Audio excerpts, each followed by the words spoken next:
E o deputado federal licenciado Eduardo Bolsonaro afirmou em entrevista que continua a atuar nos Estados Unidos pelo aumento das sanções contra autoridades brasileiras após o seu pai, Jair Bolsonaro, ter a prisão domiciliar decretada. Ele concedeu uma entrevista ao jornal O Globo. Eduardo disse que só deixará a América quando conseguir provocar a saída de Alexandre de Moraes do Supremo Tribunal Federal. Ele declarou ainda que não vai renunciar ao mandato, que vai enviar um ofício à Câmara ressaltando ser alvo de perseguições. Ele ressaltou também que as chances do presidente da Câmara, Hugo Mota, e do Senado, Davi Alcolumbre, serem incluídos em algum tipo de sanção por parte do governo americano, alegando que todas as pessoas que estão em posição de poder têm responsabilidade e estão sendo observadas pelas autoridades americanas. Por fim, o deputado revelou planejar uma ofensiva também na Europa para buscar novas sanções a Moraes, com idas a diversos países e até ao Parlamento Europeu, para intensificar essa pressão internacional. Você, Luiz Felipe Dávila, começa contigo essa rodada, uma entrevista concedida pelo deputado licenciado Eduardo Bolsonaro, falando em articulações e indicando, inclusive, contato com autoridades europeias para, enfim, aplicarem sanções contra o ministro Moraes também no continente europeu, Dávila. O deputado Eduardo Bolsonaro transformou a cruzada contra Alexandre de Moraes na sua grande bandeira política. Agora, o fato é que ele não está atuando como representante do Estado de São Paulo, ele não está atuando como deputado, ele está ali atuando agora como uma figura política que tem como objetivo final lutar pelo impeachment de Alexandre de Moraes. O fato é que, Canhato, eu acho que o Brasil tem pautas muito importantes em jogo e por trás de toda essa história com o Supremo está justamente algo muito mais sério do que a coisa do personalismo, uma pessoa ou outra. O que está por trás é um desrespeito contumaz à Constituição brasileira, às leis brasileiras, da Suprema Corte, que deveria atuar como a Corte da Garantia Constitucional, como uma Corte Constitucional, ali que deveria ser o epicentro da serenidade do cumprimento da lei, porque é o cumprimento da lei que é fundamental para a preservação da ordem, das liberdades individuais. E as decisões do Supremo vêm sendo cada vez mais arbitrárias, distantes da Constituição, ignorando a Constituição brasileira, o devido processo legal, o direito à ampla defesa, e isto é uma aberração. É a primeira vez na vida que o Brasil tem uma crise institucional liderada pelo Poder Judiciário.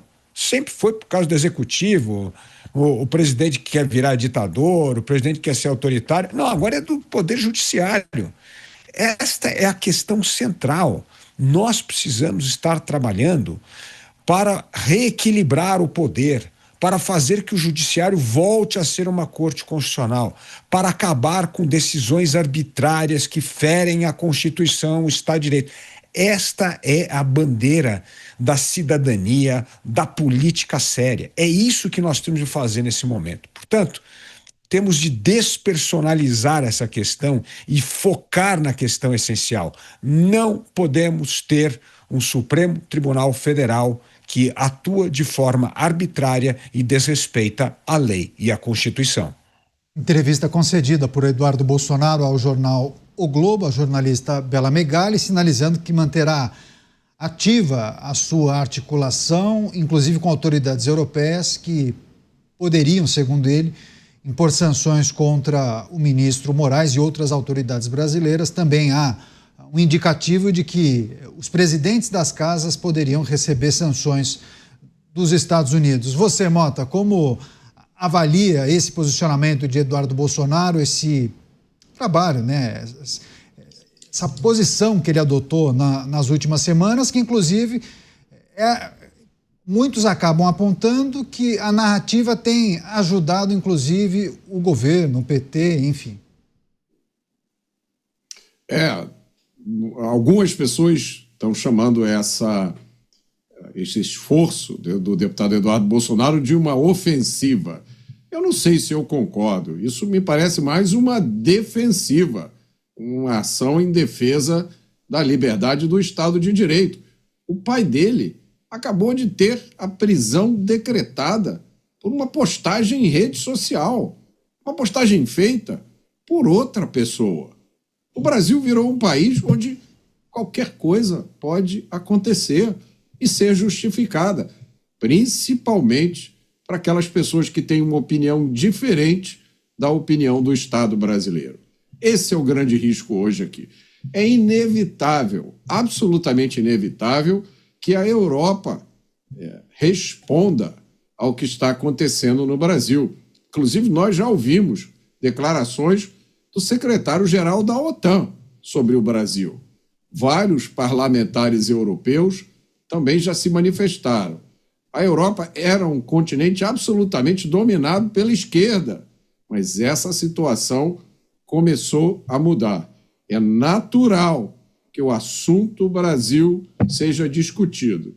E essa discussão, com certeza, vai ter uma pequena contribuição de uma pessoa chamada Donald Trump. Você, Beraldo, que é preciso considerar em relação a essa articulação que vem sendo feita por Eduardo Bolsonaro, mas há um entendimento na visão de alguns analistas que esse posicionamento acaba ajudando, né?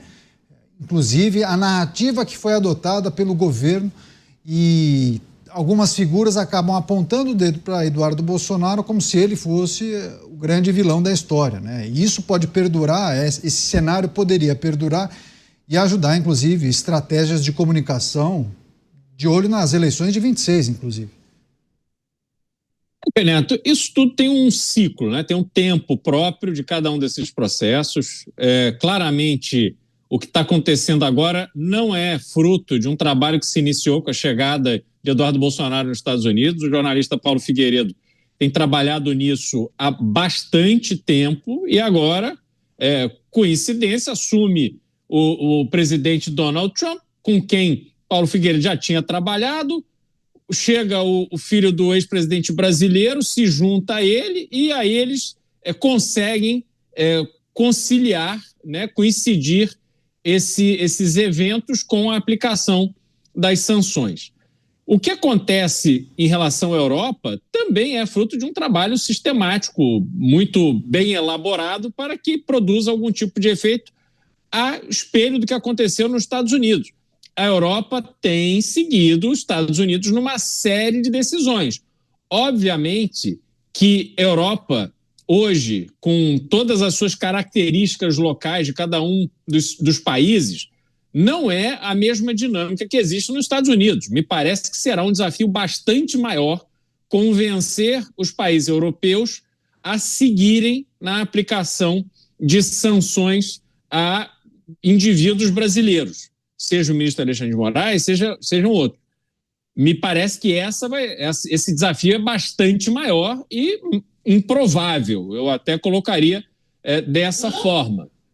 Mas, como vimos o que aconteceu nos Estados Unidos, também não dá para dizer que é impossível, a gente tem que dar esse crédito também porque aconteceu.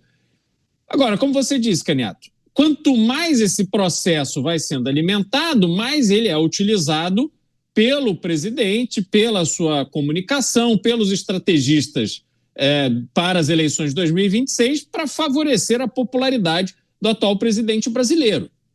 Como a vasta maioria da população não se aprofunda no tema, não compreende exatamente as nuances e tal, é fácil você vender uma versão simplória, simplificada, para parecer que tudo que está sendo feito nos Estados Unidos, na verdade, tem como objetivo prejudicar o Brasil.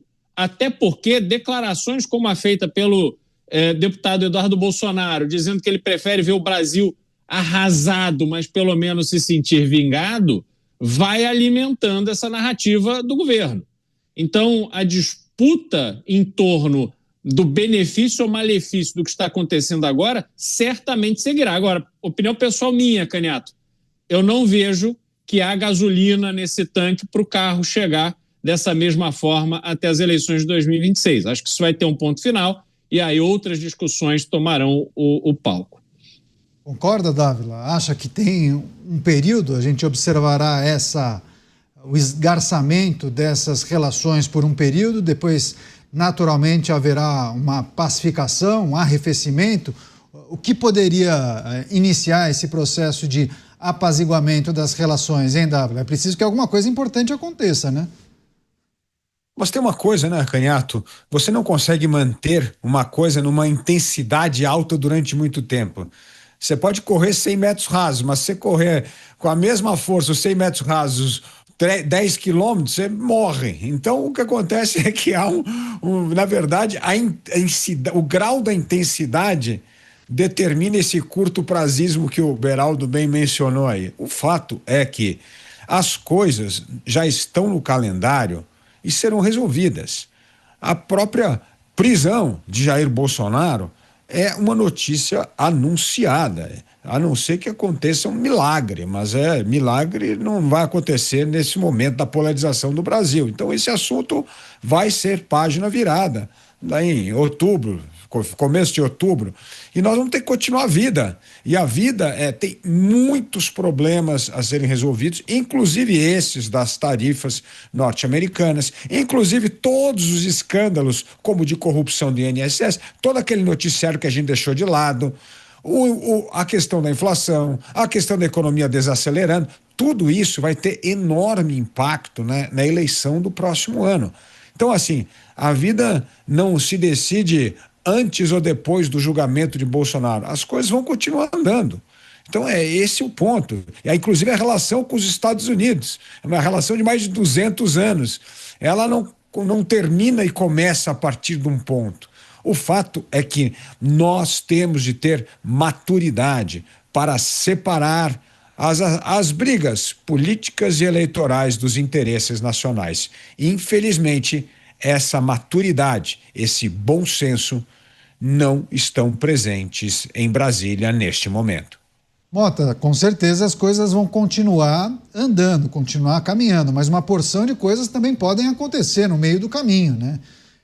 É possível que a gente observe uma mudança via poder legislativo, alguma coisa feita dentro da própria corte, alguma outra medida dos Estados Unidos que interfira aí sim, de maneira mais efetiva em algum funcionamento de um processo aqui, sei lá, né?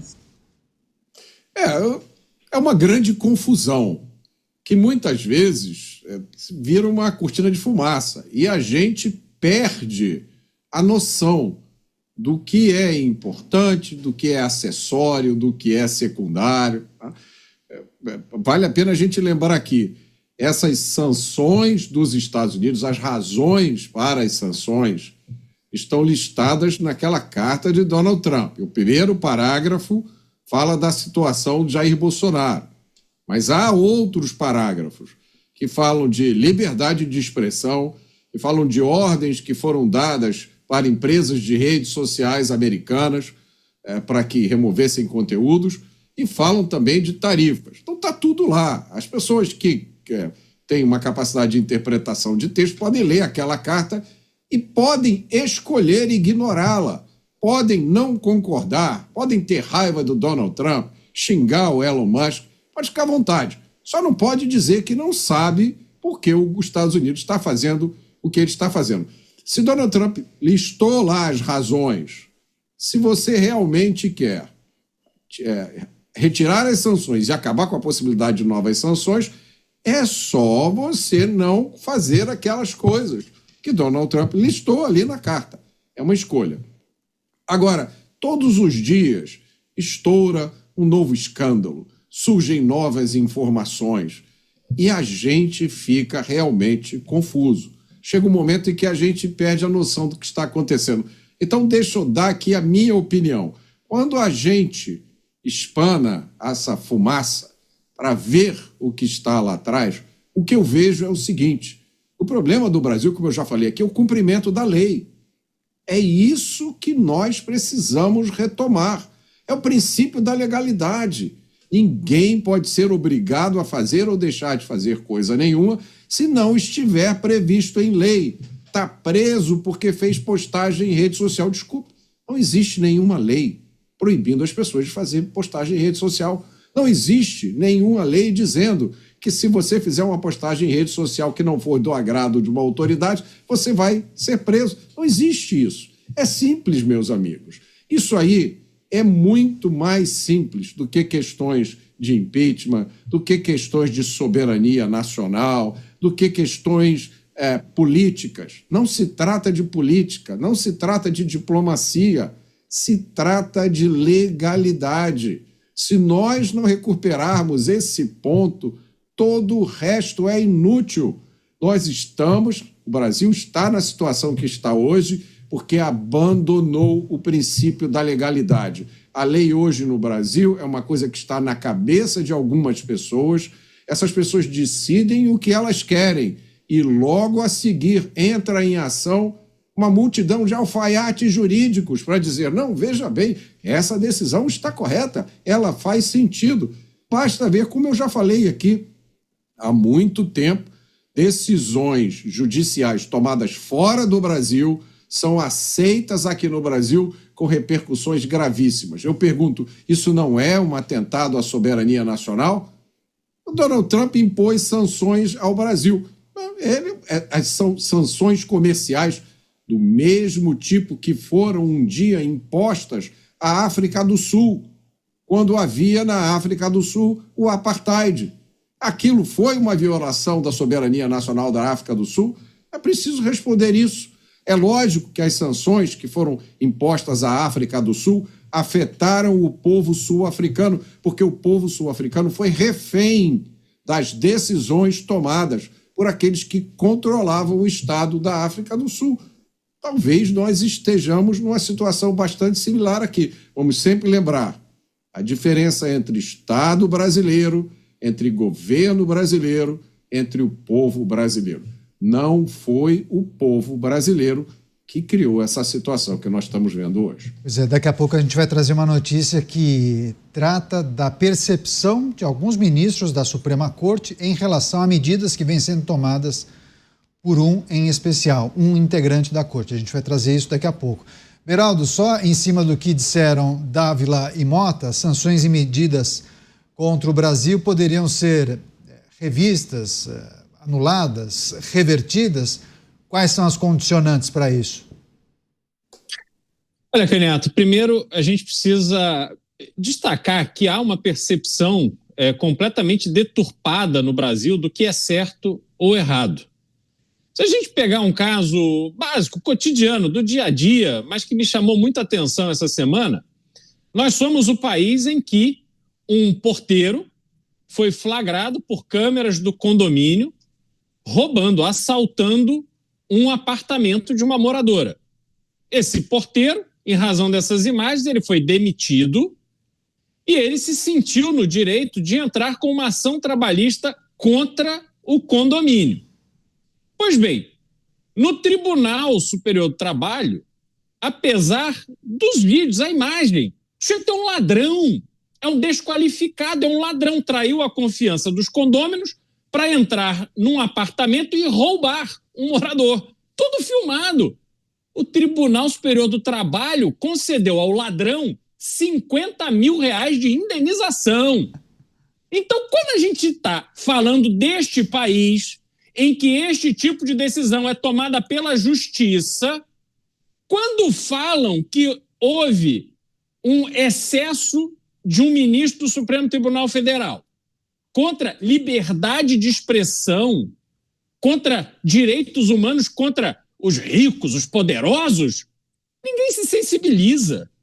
Isso não quer dizer absolutamente nada para ninguém. Aliás, outra cena do Brasil, de hoje. Houve um roubo de um caminhão de carne numa favela do Rio de Janeiro. Havia um caveirão da polícia militar ao lado do caminhão que estava com a carne roubada. Uma multidão de ladrões foram ali pegar o fruto do roubo, mas eram dezenas, talvez centenas de pessoas que estavam do lado da polícia pegando, roubando aquela carne. O que a polícia fez? Nada. Ficou ali com a sua arma, olhando com cara de trouxa, e eles ficaram lá roubando. Então, este é o Brasil que não vai se sensibilizar quando alguém fala o ministro do Supremo Tribunal Federal tentou intervir para cercear a liberdade de expressão de um estrangeiro, de um norte-americano, e decretou penalidades a uma empresa simplesmente porque ela tem sócio em comum com outra que era alvo de um processo. Mas quando a gente olha para o país sério, para os países desenvolvidos, pessoas que moram num país onde a Constituição é respeitada há mais de 200 anos, em que há independência e equilíbrio entre os poderes, essas coisas são absolutamente inaceitáveis. E por que elas são inaceitáveis? Porque se você não cuidar do detalhe, se você não tratar do problema enquanto ele é pequeno, ele cresce e se normaliza. Foi isso que aconteceu no Brasil. Mas quando o país é sério, eles não deixam isso acontecer. Portanto, Caniato, quando os Estados Unidos impõem sanções a uma pessoa, não está impondo sanções ao país e atentando contra a soberania. Não, aquela pessoa que abusou do seu poder contra norte-americanos terá que separar a sua vida dos Estados Unidos de forma completa, assim como todas aquelas instituições e empresas que têm algum tipo de relação comercial com essa pessoa. Ninguém precisa ter relação comercial com os Estados Unidos. Se um banco brasileiro disser uma banana para os Estados Unidos, porque eu vou ficar aqui servindo ao meu ministro do Supremo Tribunal Federal, ele tem total liberdade para fazer. Ninguém está obrigando ninguém a nada. Se uma empresa que tem relações com os Estados Unidos e é cliente do escritório de advocacia da esposa do ministro, diz, olha, eu vou parar de vender para os Estados Unidos, eu vou parar de ter relação comercial com os Estados Unidos, eu vou parar de usar bancos norte-americanos porque eu quero continuar trabalhando com o escritório de advocacia, completamente livre para fazer, a liberdade está preservada. Mas a nossa mediocridade como nação nos impede, em grande parte, de enxergar o absurdo que está acontecendo no país. Portanto, a gente que viva como brasileiros essa nossa realidade medíocre. E o mundo desenvolvido continuará se desenvolvendo, avançando e liderando o mundo. Agora, Dávila, eu não quero, enfim, levantar uma problemática aqui, eu pedi que a gente faça uma tese para debater uma situação que eu vejo alguns tratando disso, sobre um caráter educativo de uma sanção para uma instituição que poderia, a partir da sanção, parar e refletir, fazer uma autoanálise. Espera lá, será que houve exagero? Será que cometemos excessos? Porque o que a gente viu até semana passada é a adoção de um discurso muito firme, né? Não iremos mudar, continuaremos, não vamos recuar nem um milímetro, enfim. A adoção de um discurso quase de enfrentamento, né? Você não acha que pode ter em algum momento uma reflexão? Porque saiu inclusive um portal conhecido que cobre assuntos de Brasília, um portal que dizia que um integrante da Suprema Corte estaria muito insatisfeito com essa situação, não via condição de ele ser o agente que poderia pacificar, e é um ministro que inclusive tem familiares nos Estados Unidos, houve aquisição de bens nos Estados Unidos, uma casa inclusive registrada nos Estados Unidos, e a depender do escalonamento, do esgarçamento dessa situação, via um cenário muito ruim, muito negativo para ele em questão.